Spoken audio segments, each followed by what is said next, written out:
On va donc pouvoir vous parler des enjeux réglementaires en matière d'intelligence artificielle. On va beaucoup parler notamment de la nouvelle réglementation sur l'IA qui s'appelle l'IA Act, mais on va aussi pouvoir vous parler ponctuellement des enjeux RGPD liés à l'intelligence artificielle. Et j'ai le plaisir eh bien, de co-animer ce webinaire avec Arnaud. Arnaud, je te laisse peut-être te présenter pour les personnes qui sont présentes aujourd'hui. Oui, bonjour à toutes et à tous. Je m'appelle donc Arnaud Thessalonikos. Je suis un des avocats du cabinet Fidal. J'exerce à Paris, donc je suis l'un des directeurs associés de Fidal Paris et je suis plus spécifiquement en charge du pôle digital, tech et data, c'est-à-dire un pôle d'activité dédié au droit du numérique. Nous sommes 5 avocats dans ce pôle qui ne faisons que du droit du numérique du matin au soir. J'allais dire, c'est notre tasse de thé. Merci beaucoup Arnaud. Bon, pour ma part, donc moi je suis Aymeric Vuillard, CRO et un des cofondateurs de Data Comply One. Vous avez peut-être déjà vu sur d'autres webinaires qu'on organise avec Data Comply One, puisqu'on organise des webinaires assez régulièrement. D'ailleurs, vous verrez peut-être si d'autres sujets vous intéressent, sur notre site web, vous avez accès à plusieurs replays de nos webinaires sur divers enjeux, la conformité sur l'intelligence artificielle, sur le RGPD, sur NIS2, sur DORA, sur plusieurs réglementations liées au numérique. Sans plus attendre, je vous propose qu'on puisse attaquer notre sujet. Et donc, aujourd'hui, on va rapidement introduire sur ce pourquoi notre sujet du jour est vraiment le sujet prioritaire et du moment au sein des entreprises et des organisations et de plus en plus d'entre vous. On ira voir aussi avec Arnaud, notamment les enjeux réglementaires qui sont les vôtres sur l'intelligence artificielle. Et on ira vraiment détailler les obligations qui vous concernent pour comprendre très clairement ce que vous allez devoir faire ensuite en face de vos obligations. Et donc, on a une méthodologie en 5 piliers qu'on va vous présenter avec Arnaud pour que vous puissiez, à la sortie de ce webinaire, mettre en place des actions concrètes et que vous puissiez passer à l'action. En fin de webinaire, on prendra évidemment un temps pour les questions, donc n'hésitez pas à poser vos questions dans le chat. Et je vous partagerai aussi un outil gratuit qu'on a développé chez Data Comply One pour vous tester sur la conformité RGPD et IA Act. Donc, c'est le moyen pour vous de vous faire un premier autodiagnostic de votre conformité et de pouvoir vous situer rapidement par rapport aux réglementations. Alors, la première question qu'on va se poser pour introduire notre sujet, c'est finalement, si vous étiez contrôlé demain, est-ce que vous seriez prêts? Est-ce que vous seriez tous prêts aujourd'hui à démontrer votre conformité sur l'intelligence artificielle auprès d'un client, auprès d'une autorité de contrôle? Et ça va être un petit peu le point de départ de notre présentation. Est-ce qu'aujourd'hui, vous êtes en capacité de démontrer une cartographie de vos systèmes d'IA? Est-ce que vous savez où l'intelligence artificielle s'est déployée dans votre société? Est-ce que vous savez ce que font vos collaborateurs avec ces intelligences artificielles? Est-ce que vous avez peut-être encadré les relations contractuelles avec vos prestataires qui utilisent ou qui intègrent de l'intelligence artificielle? Et est-ce que vous avez le moyen donc de le démontrer? Et quand on parle de démonstration de conformité, on parle de documentation. Il nous faut des preuves. C'est notamment ce que nous demande ce nouveau règlement sur l'intelligence artificielle, mais aussi ce que nous demande depuis 2018 le RGPD. Donc, déjà, posons-nous tous cette question. Est-ce que vous êtes prêts? Et bon, si vous êtes là aujourd'hui, c'est peut-être parce que vous n'êtes pas tout à fait prêts et c'est euh, compréhensible dans une certaine mesure. Et c'est pour ça qu'on est là pour pouvoir vous accompagner sur ces sujets. Alors, euh, pour bien comprendre pourquoi ce sujet va prendre de plus en plus de place chez vous, au sein de vos activités et dans les différents services de votre organisation. Euh, Vous utilisez peut-être presque ou tous des IA que vous connaissez comme ChatGPT, comme Copilot, Claude, et donc des prestataires américains bien souvent, ou Mistral qui est un prestataire français et européen. Euh, ces modèles d'intelligence artificielle s'intègrent de plus en plus dans vos outils métiers. Et de plus en plus, dans les prochaines semaines et les prochains mois, l'intelligence artificielle va progresser dans les usages au sein de vos équipes. C'est sûrement déjà le cas d'ailleurs sans même que vous le sachiez. Nous, chez Data Comply One, on accompagne un certain nombre de nos clients sur ces sujets et on remarque bien souvent que les directions juridiques, les DSI, les dirigeants ont en fait pas conscience qu'un certain nombre de leurs collaborateurs utilisent déjà l'IA en interne et pourtant c'est déjà le cas, ils l'utilisent sans même qu'ils soient au courant. Il faut avoir la capacité à maîtriser ces risques et c'est ce qu'on va voir ensemble, justement, quels sont ces risques qui peuvent eh bien, euh, venir et pouvoir exposer votre entreprise. On va parler de risques juridiques, bien évidemment, et là je pense que je n'ai pas forcément besoin de détailler. On va pouvoir aller sur parfois un risque financier parce que cette réglementation sur l'intelligence artificielle, on le verra aussi en précision, eh bien, elle peut vous exposer à des sanctions financières et un pourcentage du chiffre d'affaires global de votre société. Un peu sur le même modèle que vous connaissez sur le RGPD, où on avait une amende qui pouvait aller jusqu'à 4% du chiffre d'affaires global. Ici, sur l'IA Act, c'est bien 7%.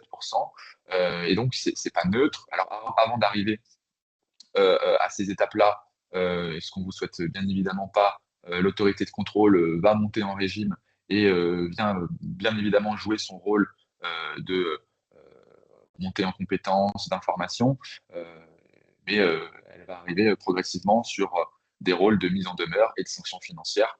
Donc ça, il faut bien avoir évidemment cette information en tête.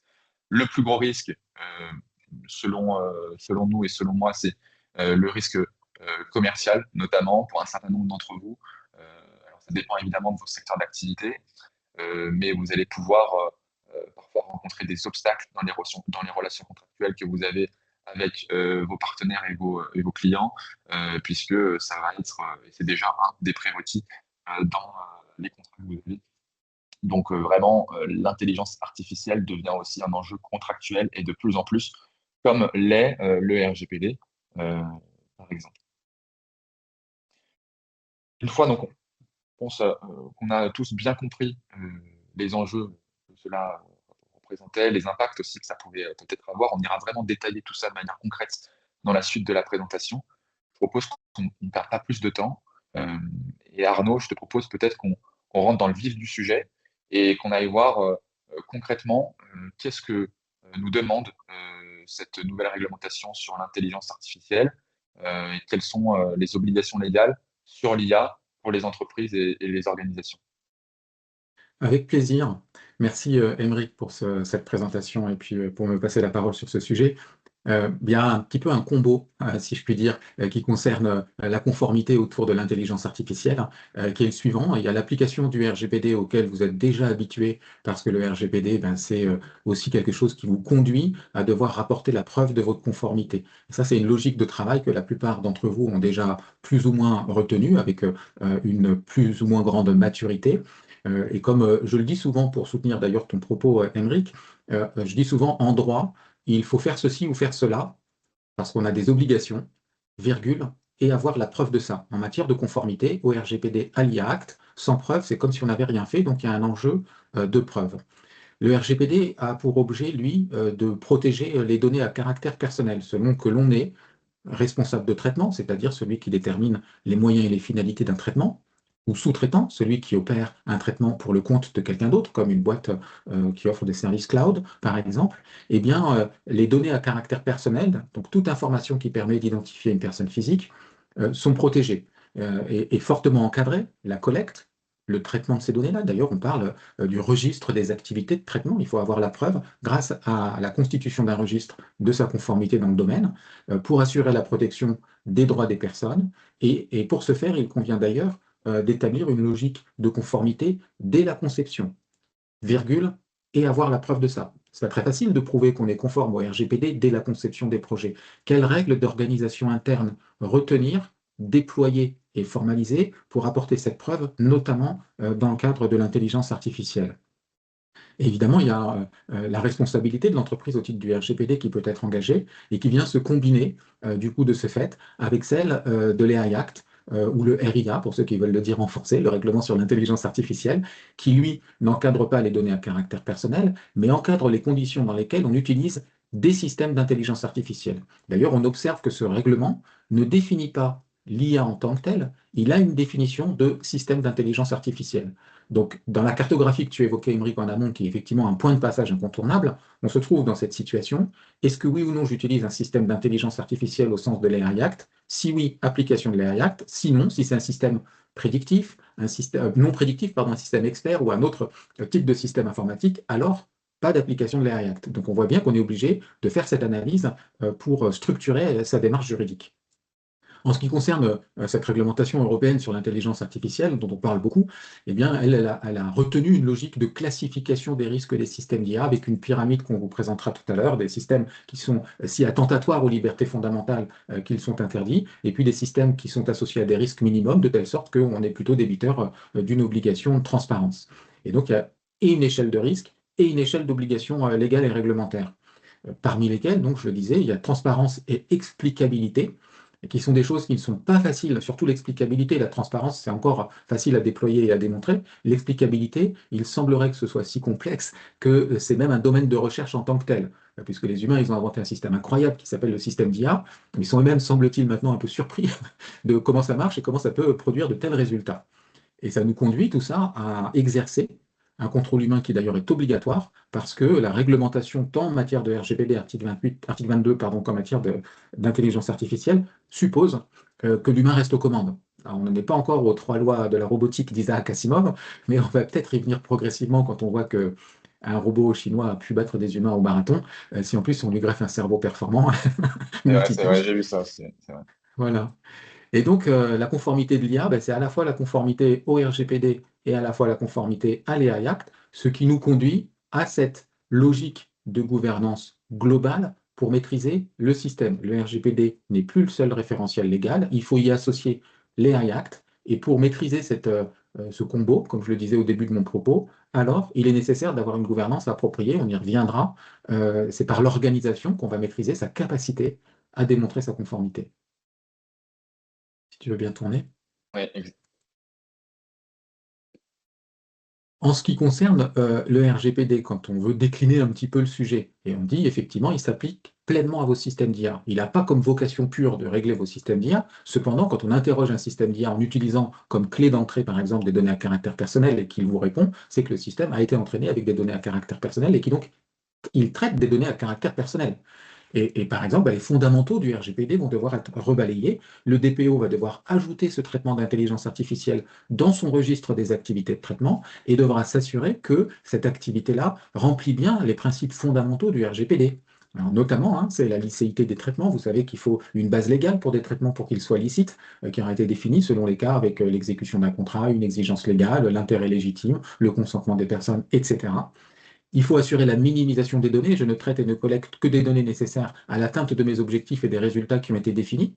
Alors, pour des systèmes d'IA, avoir la preuve qu'on respecte le principe de minimisation des données, ça suppose évidemment de s'être posé la question en amont. C'est pour ça qu'on parle de privacy by design, parce qu'il va falloir, avec son fournisseur de système d'IA, vérifier ou en tout cas obtenir contractuellement l'assurance que le système n'est pas entraîné avec des données à caractère personnel au-delà de ce qui est nécessaire.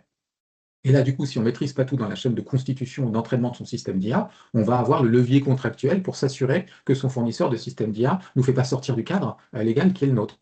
Il y a la transparence vis-à-vis des utilisateurs, c'est-à-dire qu'à un moment donné, il faudra être capable de dire aux utilisateurs qu'ils ont un droit d'accès et de rectification sur les systèmes d'IA qui traitent leurs données à caractère personnel, et notamment quand on les utilise, par exemple, dans les processus RH de recrutement, d'évaluation de la performance, etc.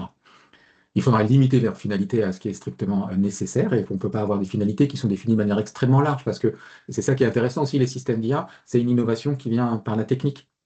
Et donc, je parle sous le contrôle de tous les informaticiens qui sont présents là, mais il y a des humains qui ont trouvé que c'était vachement ingénieux de créer des systèmes d'IA, puis après on s'est demandé qu'est-ce qu'on pourrait en faire. Donc, on a des POC, on définit des cas d'usage. Alors, d'habitude, c'est par les besoins qu'on énonce les prérequis d'un projet. Moi, mon métier, il a besoin de ceci et de cela. Quelle est la solution informatique qui répond à ce besoin? Et là, le paradigme, et c'est un peu l'inverse, c'est j'ai des capacités techniques entre les mains. Comment est-ce que ça peut vous être utile aux uns et aux autres? Et c'est pas pour rien que le déploiement de systèmes d'IA passe souvent par des POC, puisqu'on va qualifier la pertinence d'un projet grâce à un POC notamment. Il y a des enjeux de sécurité des données à caractère personnel. Vous savez que l'article 32 du RGPD impose à chaque responsable de traitement des, euh, comment dire, des obligations de sécurité qui sont fortes. Excusez-moi, j'ai eu un appel en même temps par Teams. Et en plus de ça, il y a des exigences qui sont spécifiques à l'utilisation de l'intelligence artificielle parce qu'on traite des données complexes et massives, donc peut-être il va y avoir des études d'impact à faire. Il y a des enjeux d'explicabilité, je l'ai déjà dit, cette notion de boîte noire contre laquelle on est censé lutter pour assurer l'auditabilité et la transparence des systèmes d'IA, il va falloir l'organiser au regard de ce que permet l'état de l'art notamment. Il va y avoir des risques accrus liés aux biais et aux discriminations possibles. On parlait d'IA utilisée dans les RH pour faire des recrutements, pour évaluer les candidats ou pour évaluer la performance professionnelle. Et puis un risque spécifique aussi qui est l'automatisation des décisions, parce que c'est bien souvent la tentation qui existe d'avoir un système qui eh bien, va est tellement agréable à l'usage et vous amenez tellement à la décision, à comprendre et à vous faire votre la décision qu'il vous propose, que les humains pourraient, le cas échéant, ne plus décider ou se contenter de ratifier la proposition de décision d'un système d'IA. C'est pour ça, par exemple, dans le domaine de la santé, que les gens qui déploient des systèmes d'IA évoquent très souvent des systèmes d'aide au diagnostic en réservant le diagnostic évidemment aux médecins et à l'humain. Et moi, j'ai déjà eu des cas dans des dossiers où je me souviens d'avoir eu un échange avec un DSI que je conseillais depuis un certain temps sur un projet, et en matière d'assurance emprunteur. C'était une compagnie qui faisait de l'assurance emprunteur. Et il me disait, Arnaud, écoute, moi, de toute façon, la solution de gestion des dossiers d'assurance emprunteur, elle fait toute l'analyse toute seule. Et puis, une fois que c'est fait, le résultat vient sur l'écran du conseiller et il l'applique. Je lui dis, attention, tu n'as pas le droit de faire ça, il faut que ce soit les humains qui prennent une décision. Il me dit, oui, je sais, t'inquiète pas, c'est prévu, c'est les humains qui prennent une décision, on leur a expliqué qu'ils devaient suivre les préconisations de la machine. Donc on est tout de suite dans un cadre qui peut poser question. Et je vois que quelqu'un dans le commentaire dit à juste titre, il y a des limitations dans la conservation des données. Effectivement, il y a cette obligation de conserver les données pour une durée strictement nécessaire à leur traitement dans le cadre de la finalité définie, et c'est un vrai challenge, vous avez tout à fait raison, pour l'entraînement des systèmes d'IA, et d'avoir la preuve qu'on a la capacité de les supprimer et qu'on le fait réellement. Ce qui n'est pas d'évidence. Et là, on retrouve dans l'acquisition des systèmes d'IA via ces outils contractuels la capacité à avoir des stipulations qui vont vous donner, ou des prérequis juridiques, quand on lance un appel d'offres ou quand on fait un POC, et bien dans ces prérequis juridiques de son POC ou les critères de réussite du POC, alors on va implémenter ces prérequis juridiques là. Voilà. Donc Donc, vraiment, oui, ici, il faut bien avoir en tête que le RGPD s'applique à vos systèmes d'IA et donc par conséquent, vous avez des obligations, notamment sur la protection des données personnelles dans le cadre de l'IA. Ce qui est différent justement là, de la partie qu'on va aborder, en tout cas ce qui complète la partie vraiment IA Act, qui lui va encadrer le système d'IA en question et non pas exact. la donnée personnelle. Oui, c'est ça, tout à fait. Tout à fait. Donc, lui, le règlement européen sur les systèmes d'intelligence artificielle, il pose un cadre structurant qui est basé sur les risques, on l'a déjà dit. Donc, plus le système est risqué, plus les obligations sont fortes. Il y a une logique progressive et ça nous conduit d'aller du risque minimum à l'interdiction pour certains systèmes d'IA. Il y a une logique de transparence, c'est-à-dire qu'il faut informer les utilisateurs, identifier ces systèmes d'IA, puis un peu savoir expliquer leur fonctionnement. On voit de plus en plus maintenant apparaître des petites mentions, par exemple, sur des images qui ont été faites avec des systèmes d'IA, traitement de l'image par l'intelligence artificielle. Il faut être capable de démontrer qu'on maintient un contrôle humain. Donc, il y a un système de surveillance pour certains systèmes d'IA qui est impératif à avoir déployé, notamment lorsque des décisions peuvent être prises par les systèmes d'IA, ou en tout cas suggérées, puisqu'on a dit prise, c'est interdit, mais suggérées. Les systèmes d'IA vont avoir maintenant un impact sur l'environnement numérique ou l'environnement physique des gens. Et donc, il convient d'être en capacité de démontrer la maîtrise des systèmes d'IA. À ce titre-là, d'ailleurs, j'attire votre attention sur le fait que le règlement européen sur l'intelligence artificielle impose une obligation dite de maîtrise de l'IA. C'est l'article 4 de ce règlement-là et qui explique que tout déployeur doit être en capacité de maîtriser les systèmes d'IA et que par là, il doit avoir assuré la formation de ses équipes et de tous les intervenants sur les systèmes d'IA en fonction de qui ils sont, de leur profil, de leurs aptitudes, de leurs caractéristiques, la formation initiale et continue. Et avoir la preuve de ça, comme je le disais tout à l'heure. Donc, il faut toujours gérer cet aspect de preuve. Enfin, on a une documentation et une traçabilité qui sont nécessaires. Il faut une documentation technique, il faut la journalisation des actions qui ont été faites via le système d'IA et une capacité à l'auditer. Je le disais tout à l'heure, techniquement, en termes d'ingénierie, ce n'est pas l'évidence. Euh, c'est un domaine d'études en tant que tel. Et en ce qui me concerne, par exemple, il m'est arrivé de faire des conférences ou des formations avec un expert en informatique spécialisé dans l'auditabilité des systèmes d'IA, un expert judiciaire, c'est-à-dire quelqu'un qui pourrait être désigné par un tribunal pour, en cas de litige, décrire le fonctionnement d'un système d'intelligence artificielle et pouvoir expliquer les décisions ou les orientations qu'il a prises. Ou même le pourquoi ça ne marche pas. On n'a pas encore eu beaucoup de contentieux autour de l'introduction de systèmes d'IA. Peut-être qu'il y en aura un petit peu de gens qui vont déployer des systèmes d'IA, puis ils n'auront pas le résultat attendu et on viendra vers le contrat en disant à qui la faute, qu'est-ce qui était prévu au contrat. Donc attention à ce qu'on écrit dans les contrats. Et l'objectif du régulateur, lui, c'est de sécuriser l'usage de l'IA, de protéger les droits fondamentaux évidemment et d'encadrer l'innovation. J'ajouterais que euh, comment dire, le règlement sur l'intelligence artificielle, il impose de maîtriser l'IA, mais il a tout un paragraphe, une partie dédiée au soutien de l'innovation. Et il y a presque autant d'articles qui sont dédiés au soutien de l'innovation que ceux qui encadrent les IA au risque, mais les gens n'en parlent pas beaucoup. Et donc, il y a une dynamique européenne autour de l'innovation grâce à ce règlement-là. Donc, voilà comment ça se La présente. partie, oui, exactement, on arrive à la partie très intéressante, là, justement, où on va pouvoir un petit peu mieux comprendre finalement les niveaux de risque, en tout cas comment les intelligences artificielles, les systèmes d'IA sont classés, puisque Arnaud, ce nouveau règlement sur l'IA a classifié donc les risques des systèmes d'IA. Exactement. Alors, on va commencer par le haut de la pyramide. Le règlement européen dit, ah bon, voilà, grosso modo, il a défini 4 niveaux de risque, et à chaque niveau, il y a des obligations spécifiques. Le niveau où le risque est jugé le plus élevé, on estime qu'il est inacceptable. Donc, ce sont les IA qui vont, par exemple, on y reviendra un peu tout à l'heure parce qu'on va le décliner, utiliser des techniques subliminales, profiter des vulnérabilités des gens, reconnaître leurs émotions Du en scoring direct, social, scoring ouais, social, exactement. etc. Il y a ensuite les niveaux de risque qui sont dits élevés, les IA à risque élevé. Alors, c'est là où il y a de fortes obligations de contrôle et c'est celle où il y a un certain nombre de contraintes. Elles sont autorisées, mais il y a des enjeux très spécifiques parce que ça peut avoir une incidence sur les droits des personnes. Attention, quand on dit risque élevé, ce n'est pas une appréciation subjective.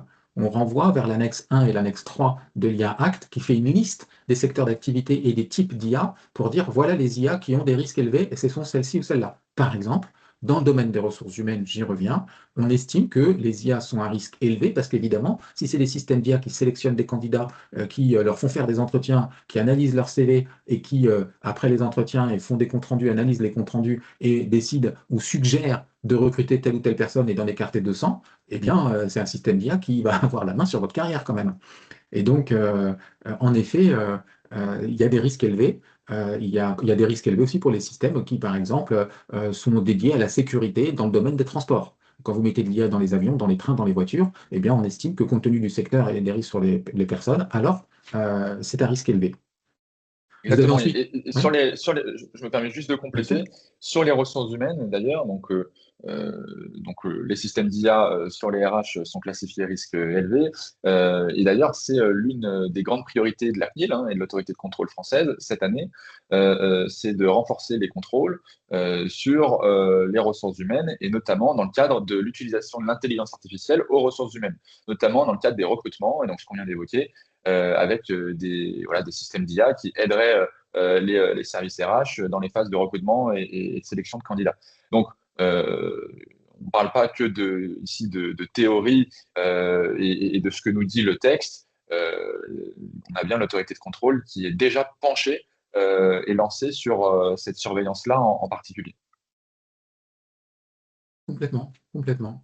Et je pense que c'est en plus, comme il y a des contraintes spécifiques avec l'introduction de ce type de système d'IA, et puis il y a les enjeux d'infoconsulte du CSE dans ce domaine-là, le domaine RH est sensible. Et c'est un domaine dans lequel les systèmes d'IA, quelque part, sont partis aussi plus vite qu'ailleurs.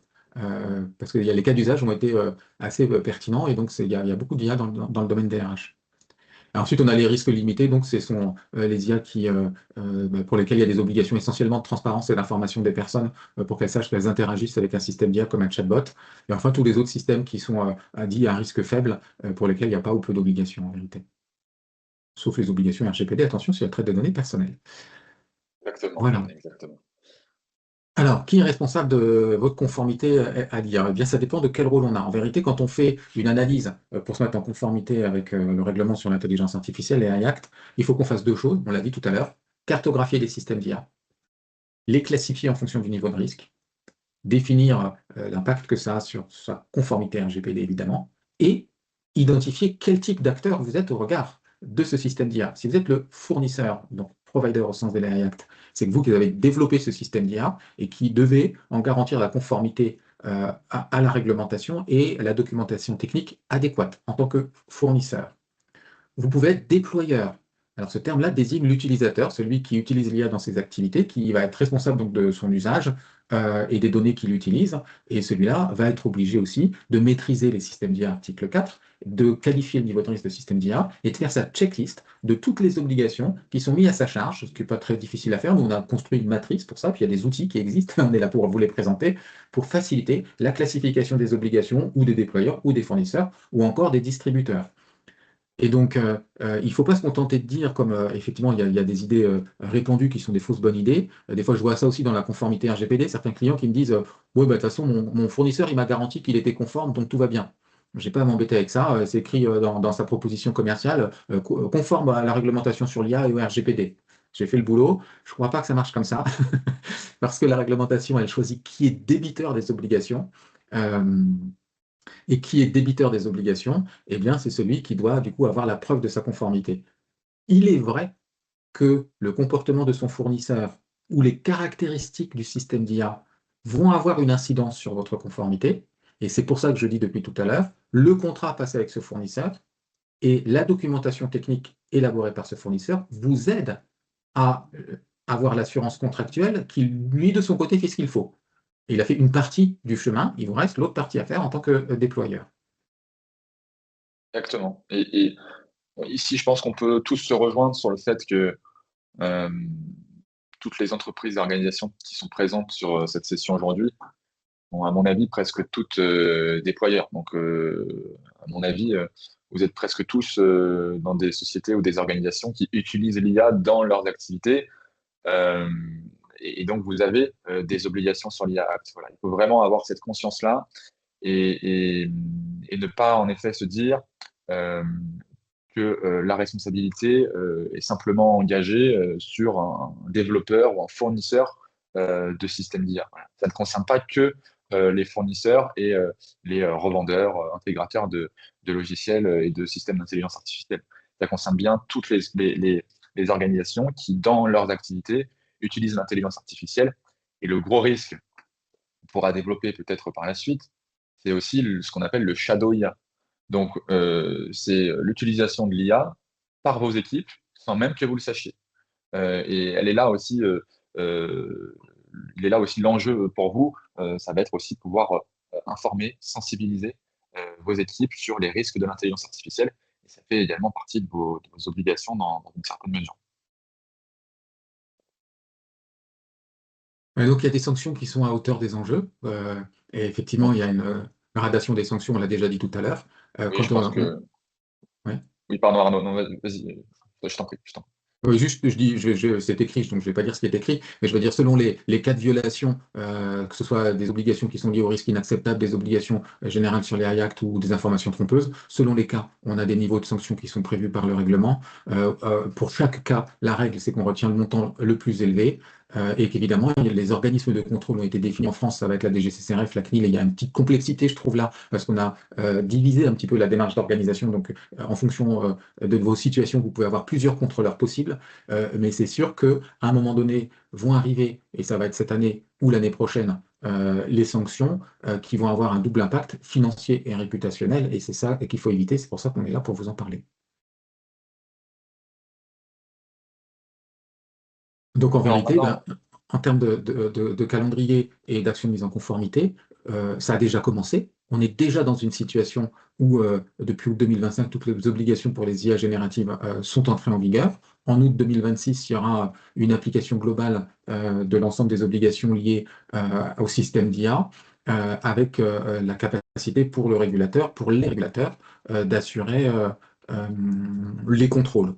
Et donc, il faut se préparer maintenant parce qu'à partir de cet été, ça va bouger au niveau du contrôle et du risque financier et d'image.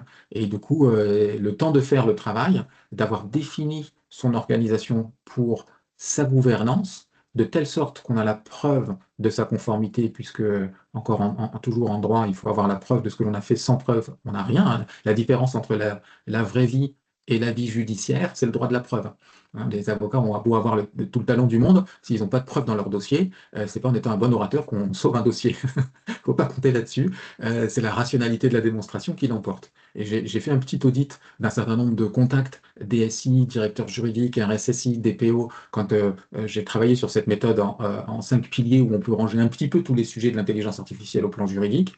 Et je me suis aperçu que la plupart d'entre eux avaient commencé à réfléchir à cette notion de gouvernance. Certains m'ont dit, euh, nous, on va aller jusqu'à définir des fiches de poste, en vérité, pour que les gens ne le fassent pas à côté de leur activité principale, en dehors de leur métier, et on lui dit, tiens, toi, puisque je te croise dans le couloir ce matin, il faudrait que tu te prennes en charge la conformité à l'EA Act, et ils ont une structure de travail. Donc, c'est pas obligatoire, je vois la question là dans les commentaires, de désigner un référent IA, c'est une bonne pratique, en fait, parce que ça permet de coordonner les actions de mise en conformité, parce que comme le RGPD, c'est un peu transversal. Et donc, on va avoir des sujets de sécurité informatique, des sujets techniques et fonctionnels qui relèvent de la DSI, donc sécurité informatique RSSI, DSI, des sujets qui relèvent du DPO, des sujets qui relèvent des métiers et des sujets qui relèvent de la stratégie de l'entreprise. Et des sujets qui concernent les clients, puisque vis-à-vis des clients, il faut avoir la preuve de cette conformité. Et donc, euh, ce travail-là, il doit être conçu. Moi, je dis souvent, quand quelque chose est complexe, on le simplifie avec une organisation efficace. Euh, et donc, c'est pour ça que je parle de gouvernance. Voilà. Et le DPO peut avoir, oui, je vois les questions qui arrivent aussi, le DPO peut avoir un rôle, euh, mais en général, c'est pas forcément lui qui est le pilote de la gouvernance parce que il va plutôt demander des comptes sur la question des données personnelles à la personne qui va être le référent IA ou en charge de la gouvernance de l'IA. Ou demander des comptes, enfin je m'entends, hein, c'est-à-dire exposer ses prérequis et ses attentes en termes de conformité RGPD, mais il n'y a pas d'exclusion juridique. Légalement, il n'est nulle part interdit de désigner un DPO qui en plus aurait des fonctions de compliance AI. Pour avancer un petit peu, parce que je vois que le temps tourne et j'aimerais qu'on garde un petit peu de temps sur la méthodologie là, qu'on puisse Oui, vous la présenter pour que vous puissiez l'activer. Je pense on peut peut-être oui, en fait, passer. Je pense qu'on on a bien détaillé déjà c'est ça, voilà. sur les Et je vois obligations et directement les la slide IA. des piliers, c'est bien. Ouais. Voilà.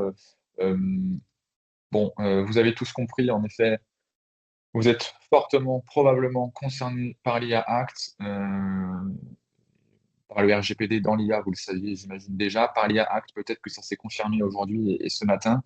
Euh, et donc maintenant, il faut agir. Il faut agir et c'est ce qu'on va vous proposer. Vous présenter une méthodologie en 5 piliers pour que vous puissiez démarrer le plus vite possible votre mise en conformité sur l'intelligence artificielle. Et Arnaud, je te laisse peut-être nous présenter la démarche et évidemment, je compléterai au fur et à mesure. Bien volontiers. Donc, en fait, là, la logique, c'est d'avoir structuré la démarche de compliance avec 5 piliers, juste 5 piliers. Et ensuite, le contenu des piliers est variable en fonction de vos enjeux. Le premier pilier que tu avais évoqué, c'était cartographier. On peut l'appeler cartographier ou maîtrise de l'IA. Moi, j'aime bien le mot maîtrise de l'IA, mais ça suppose quand même qu'on soit capable de cartographier. Maîtrise de l'IA, c'est je sais de quoi je parle, je sais ce qui se passe dans mon entreprise et je suis capable de montrer que j'ai des plans de formation pour les gens qui sont déjà en poste, différenciés selon leur fonction et comment ils utilisent de l'IA et leur parcours académique, leur métier, leurs responsabilités. Et, euh, et que du coup, j'ai aussi la capacité de contrôler pour maîtriser. Donc, il faut cartographier qu'est-ce qui se passe, il faut former, mettre les gens à niveau et il faut vérifier que ces consignes sont respectées. Pour moi, le contrôle, il va dans la cartographie et la maîtrise. Et donc, c'est une étape très importante pour pouvoir mettre un premier pas dans cette démarche-là. Euh, D'ailleurs, nous, donc, chez Data Comply One, pour celles et ceux qui ne connaîtraient pas encore notre solution, donc on a développé depuis maintenant 7 ans une plateforme de pilotage de la conformité RGPD, qui est maintenant une plateforme de pilotage de plusieurs conformités, RGPD, EA Act, NIS2, DORA, d'autres réglementations qu'on est en train d'intégrer.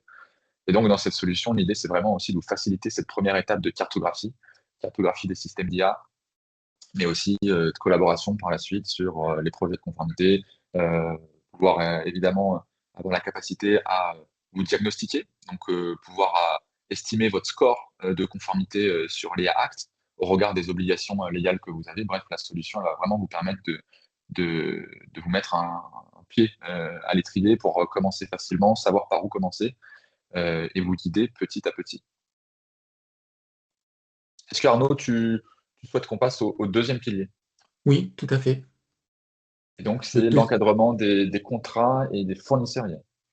le deuxième pilier, c'est effectivement le volet contractuel. On l'a dit tout à l'heure, quand vous êtes un déployeur, eh bien, vous allez acheter, entre guillemets, hein, c'est pas de la vente au sens juridique du terme, ça va être de la licence et du service, un système d'IA ou plusieurs systèmes d'IA, plus ou moins entraînés. Peut-être ils auraient été entraînés par le fournisseur, puis vous ferez un entraînement complémentaire. Bon, il y a une répartition des rôles, il y a un projet, on est en mode projet, il y a du build et du run, comme d'habitude. Cependant, vous avez des contraintes légales et réglementaires qui doivent être répercutées dans vos contrats, on l'a dit tout à l'heure, pour que le fournisseur il vous propose quelque chose qui ne vous met pas en écart avec vos obligations. Ça, c'est le premier enjeu contractuel. Il y en a un deuxième enjeu contractuel, c'est quand on achète de l'IA, on n'achète pas un logiciel classique. Un logiciel classique, il y a une documentation, quand c'est un progiciel par exemple, technique et fonctionnel, il y a des spécifications générales et détaillées qui constituent ce qu'on appelle le référentiel contractuel de conformité. Et le système, le logiciel classique que vous achetez, alors quand vous êtes en phase de test, avec des jeux d'essai sur une configuration de test, vous vérifiez qu'il se comporte et produit les résultats tels que ça a été décrit dans sa documentation d'utilisation. Quand vous achetez un système d'IA, c'est évolutif, c'est prédictif, c'est statistique et par définition, c'est auto-apprenant. Donc, les caractéristiques du système ne peuvent pas être vérifiées mécaniquement par rapport à un référentiel contractuel de conformité où vous avez votre système d'IA, quand vous lui dites peux-tu me traduire en anglais les mots suivants, on est sûr qu'il va tout le temps traduire de la même manière. Où on dit donne-moi la checklist des obligations des déployeurs dans un cadre du règlement intérieur, du règlement européen sur l'intelligence artificielle pour quelqu'un qui serait dans telle situation. Alors, euh, il y a alors, il y a une question intéressante qui arrive, c'est pas facile d'imposer des obligations à OpenAI, Anthropic et Google. C'est vrai, quand vous achetez des systèmes d'IA avec ces entreprises-là, vous allez souscrire à leurs conditions générales. Mais parfois, vous achetez des systèmes d'IA, des fournisseurs de systèmes d'IA qui eux-mêmes vont contracter avec les fournisseurs de LLM ou les fournisseurs de systèmes d'IA à usage général et qui passent un contrat d'intégration de système et qui vous assistent pour le déploiement. Et là, vous avez une maîtrise d'œuvre et quelqu'un qui va prendre des obligations plus spécifiques. Et on peut savoir dans ces contrats-là comment on va recéter le bon fonctionnement d'un système d'IA. C'est-à-dire, comment est-ce qu'un système d'IA, comment vous faites la phase de test et de recette, quoi. Et que vous décidez que le système, ouais, il est efficace. Alors, soit vous êtes en méthode agile et puis vous dites, bah, moi, je le déploie, puis je vois si ça me va, sinon je remets de l'argent pour le réentraîner, etc. Et vous ne savez pas quand ça finit. Soit vous avez à un moment donné un délai, une étape de recette, et il faut comparer le résultat que vous en avez avec la satisfaction dans des cas d'usage. Vous voyez que les besoins, on va les exprimer autrement. Et c'est là où je voulais attirer votre attention. Quand on achète de l'IA, il faut construire sa réflexion sur qu'est-ce que je prévois dans ma phase de recette, euh, qu'est-ce que je prévois dans mes SLA, et à quel moment je pourrais, le cas échéant, dire à mon fournisseur, ça ne marche pas comme prévu, j'ai lâché 400 000 euros sur ce dossier, je voudrais avoir qu'on corrige le tir. Je prends un exemple tout simple. Moi, je l'ai fait dans un contrat, par exemple, pour un système de lutte contre la fraude aux assurances. Donc, ça détectait des cas de fraude aux assurances. Et c'est de l'intelligence artificielle. Et puis, quand on est passé de la promesse en avant-vente à la contractualisation, la promesse en avant-vente, c'est vous allez économiser des milliards sur la fraude. Et la contractualisation, c'est j'ai un système qui remonte des cas de fraude possibles dont la qualité dépend très largement de la qualité de vos données. Point. C'est ça ma promesse contractuelle. Et donc, entre la Lune et le fond de l'océan, il y a un monde. Si on peut être dans le ciel, c'est bien. Le troisième Ensuite, oui, pilier, vas-y. euh, non, je te laisse expliquer le troisième pilier. Je compléterai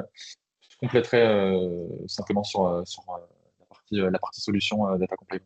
Oui, le troisième pilier, il est intellectuellement simple, mais il nécessite de s'organiser. Il est intellectuellement simple parce que j'ai cartographié mes systèmes d'IA, j'ai défini leur niveau de risque, j'ai qualifié le type d'acteur que je suis et qui interviennent sur la chaîne de fabrication du système d'IA, je sais où je commence, où je finis moi. Donc, je fais ma checklist, je sors ma matrice de mes obligations légales.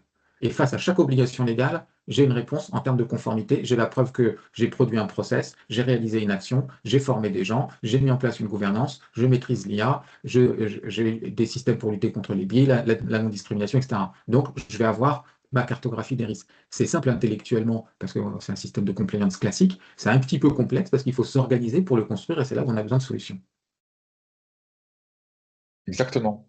Et ici, pour vous illustrer, avec la solution Data Comply One, on va vraiment vous permettre de vous guider et de piloter chacune de vos obligations sur cette nouvelle réglementation dans l'intelligence artificielle. Donc, derrière le diagnostic que j'évoquais tout à l'heure, ça va générer automatiquement une feuille de route avec l'ensemble des actions que vous devez mener pour être conforme à vos propres obligations.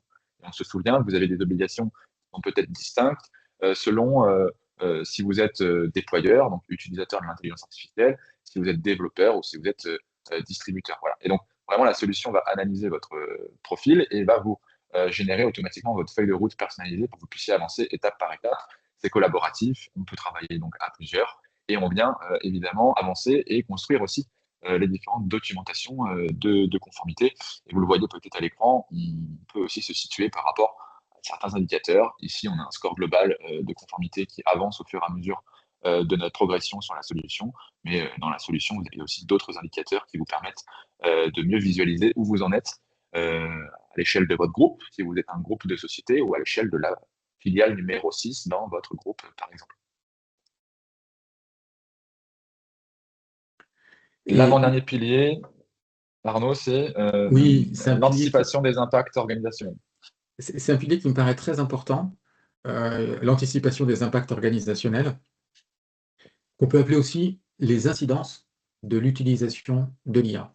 Quelle incidence ça va avoir? D'abord, ça va avoir une incidence en termes de ressources humaines, puisque si vous devenez utilisateur d'un système d'IA, vous allez devoir, compte tenu de la réglementation en droit du travail, faire une information, une consultation de votre CSE avant tout déploiement de projet d'IA. Il y a une jurisprudence du tribunal judiciaire de Versailles qui suspend un projet, même si c'est un projet de POC, dans l'attente que l'entreprise ait consulté, informé et consulté son CSE. Il va falloir former les gens, il va falloir encadrer les usages, anticiper les risques et élaborer une charte des bons usages des moyens informatiques, incluant la question de l'IA.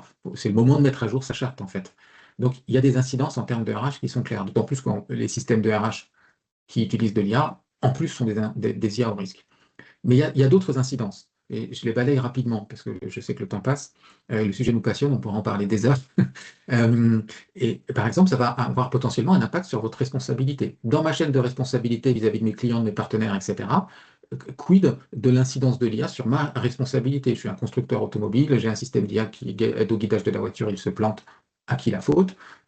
Je génère des préconisations pour assurer des gens, je décline leur accès à l'assurance, ils ne peuvent pas emprunter, ils ne peuvent pas s'acheter de maison, ils ne peuvent pas se loger, ça crée un dommage à qui la faute. J'ai un système d'assurance qualité qui est basé sur l'IA, il ne détecte pas, il y a des faux positifs ou des faux négatifs, peu importe, et bien je me retrouve dans une situation de défaut de qualité, à qui la faute? Est-ce que ça va avoir ou pas une incidence sur sa responsabilité et sur l'assurabilité de son risque professionnel? Point d'interrogation. Il y a d'autres incidences possibles. Ça peut avoir une incidence, on l'a vu, sur les données personnelles, et donc il faut adapter son régime de conformité au RGPD. Ça va avoir une incidence sur la propriété intellectuelle, ça c'est une incidence majeure, parce que par exemple, je crée des modèles de chaussures, je crée des designs avec des systèmes d'IA. Est-ce que je peux revendiquer la propriété intellectuelle de ces créations et interdire mes concurrents de me plagier? Ça peut avoir une incidence sur son positionnement concurrentiel. J'ai des systèmes d'IA pour calculer mes prix, mais mon concurrent principal, alors que je suis en position dominante sur le marché, il a les mêmes systèmes d'IA que moi, et en fait les prix varient en même temps. Est-ce que c'est une entente? Ou alors je suis un avocat, par exemple, qui utilise de l'IA, et il y a un autre avocat en face qui utilise la même IA. Et là, est-ce que ça ne va pas moyenner nos services? Qu'est-ce qui me reste comme spécificité, moi, en tant qu'avocat, qui utilise un système d'IA par rapport à un autre avocat qui utilise le même système? Est-ce que finalement, ça ne va pas aussi, dans votre approche à vous, vous amener à recalculer votre positionnement concurrentiel et redéfinir votre benchmark? Voilà, je crois que j'ai tout. Il y a l'IA pour attaquer, l'IA pour se défendre, donc il y a des enjeux de sécurité, enfin d'éthique évidemment qui sont importants. Donc ça, c'est un pilier à géométrie variable sur lequel il faut se poser des questions qui sont in concreto. C'est pas abstrait, là, ça doit, dans mon cas, moi, quelles sont les questions pertinentes? On ne peut pas maîtriser l'IA si on ne traite pas les incidences de l'IA, on prend des risques. Voilà. Et encore une fois, pour vous mettre en parallèle avec ce que l'on peut faire et comment on peut vous aider notre solution Data Comply One, vous pouvez travailler en mode collaboratif, par équipe ou par personne avec les différents services de votre organisation. Et encore une fois, en mode aussi peut-être multi-entité si vous avez plusieurs filiales au sein du groupe. Voilà, et donc de telle sorte à ce qu'on puisse vraiment traiter tous les sujets d'intelligence artificielle dans chaque activité chez vous. Ce qui est également intéressant et ce qu'on recommande, c'est aussi d'aller sensibiliser vos équipes. Nous, c'est pour ça que sur la plateforme Data Comply One, on a aussi une partie qui s'appelle Académie. Et dans l'Académie, vous avez des modules d'e-learning pour sensibiliser vos équipes sur les bonnes pratiques de l'intelligence artificielle, la maîtrise des risques et finalement savoir ce qu'il ne faut pas faire, ce qui n'est pas recommandé et ce que vous n'avez pas le droit de faire. Et donc, ça fait aussi partie des grands enjeux, notamment que vous avez pour la conformité à l'intelligence artificielle, c'est arriver aussi à sensibiliser vos équipes pour qu'il y ait le moins d'erreurs et de mauvaises pratiques possibles. Bon, en plus, la solution vous permet de démontrer que vous avez mis en place un programme de formation, de sensibilisation sur ces sujets, et donc de démontrer cela au cours de contrôle, par exemple, euh, si cela interviendrait. Donc vous avez Daya, vous voyez, c'est l'avatar 3D qui vient former vos équipes de manière ludique, humoristique et plutôt assez agréable. Dernier pilier, Arnaud, je vois qu'il est déjà midi, mais on va présenter le dernier pilier et puis prendre quand même quelques minutes pour l'expliquer. Là, on parle de la gouvernance globale sur le projet. Oui, tout à fait. Alors, on en a déjà un petit peu parlé déjà. La gouvernance, c'est l'organisation qui va être déployée pour assurer sa capacité à maîtriser sa conformité et les usages et le retour sur investissement. J'attire votre attention aussi sur le fait que quand on fait de l'IA, on cherche à obtenir un retour sur investissement et c'est pour ça que je parlais des contraintes. Et donc, la gouvernance, c'est pas que une contrainte comment dire, organisationnelle liée à de la conformité, c'est aussi un enjeu de performance. Donc, c'est pour ça qu'il faut définir qui valide, qui pilote, qui contrôle. Il faut avoir une vision globale et stratégique. Et puis, il faut avoir quelque part formalisé sa politique IA pour savoir comment on fait et où on va. Je vois, et je termine là-dessus sur ce pilier, beaucoup de dossiers quand j'ai du précontentieux où les gens viennent me voir en disant: Ah, j'ai investi dans un système informatique, j'ai investi dans un système d'IA pour avoir une meilleure rentabilité, pour avoir ceci ou cela. Et je leur dis: C'est écrit où? Parce que moi, quand vous me demandez d'aller revendiquer des préjudices parce que ça n'a pas fonctionné, tout ça a causé des problèmes, il est où, il est qualifié où et comment le ROI? Ah, ben ça, on ne sait pas trop le calculer, c'est pas si simple que ça. Euh, et donc, je trouve que dans la gouvernance, on sait aussi le lieu de la performance, voilà, pas que de la contrainte. Merci beaucoup, Arnaud, pour la présentation de ces 5 piliers euh, qui formalisent une méthodologie bien structurée pour avancer plus efficacement sur la conformité sur l'intelligence artificielle. Euh, Peut-être que, en conclusion, maintenant, on peut vous proposer une étape d'autodiagnostic. Vous partagez peut-être donc l'outil gratuit qu'on propose chez Data Comply One. Il est disponible sur notre site web en accès libre. Je vais vous le partager ici dans le chat pour que vous puissiez prendre le temps entre midi et deux cet après-midi ou demain de pouvoir répondre aux différentes questions qu'on va vous poser dans cet outil et ça va vous faire une estimation de votre niveau de conformité. Vous allez le voir. Ce que je vous propose, c'est de vous montrer cela rapidement. Vous allez donc, sur notre site web, vous choisissez donc ici en haut à droite, tester vos conformités. Vous pouvez prendre l'autodiagnostic IA Act et donc ça vous propose en 5 minutes de pouvoir vous faire une première estimation de votre niveau de conformité, en tout cas de votre niveau de maturité sur le sujet, pour que vous puissiez commencer à avoir quelques préconisations déjà personnalisées pour votre situation. Donc ici, voilà, sélectionnez votre profil, hein, comme on l'a vu. Est-ce que vous êtes déployeur et utilisateur? Sûrement. Établi dans l'UE. Est-ce que vous avez un système d'IA dans l'Union européenne? Donc oui, vous êtes sûrement dans l'Union européenne. Bon voilà, vous répondez à 5 questions, vous le voyez ici. Et à la fin, vous aurez votre score sur une lettre A, B, C, D, E et des préconisations que vous recevrez, notamment avec un PDF, un petit rapport PDF d'autodiagnostic que vous pouvez télécharger. Je ne prends pas plus de temps que ça sur cette partie-là, mais je vous propose de vous l'envoyer dans le chat ici, si cela vous intéresse.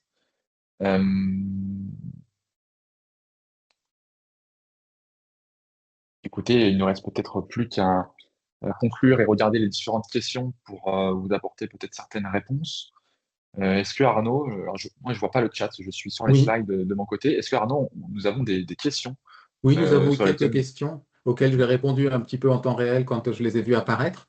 ou dans le chat, parce que quelqu'un demandait par exemple si en déployant un outil d'IA open source, quel était son rôle. Eh bien, je pense que la personne, elle est fournisseur et déployeur de cet outil. Il y a même cette notion de fournisseur aval, c'est-à-dire c'est quelqu'un qui, à partir d'un LLM ou un outil, un moteur d'IA, j'allais dire, du marché, construit sa solution d'IA de son côté.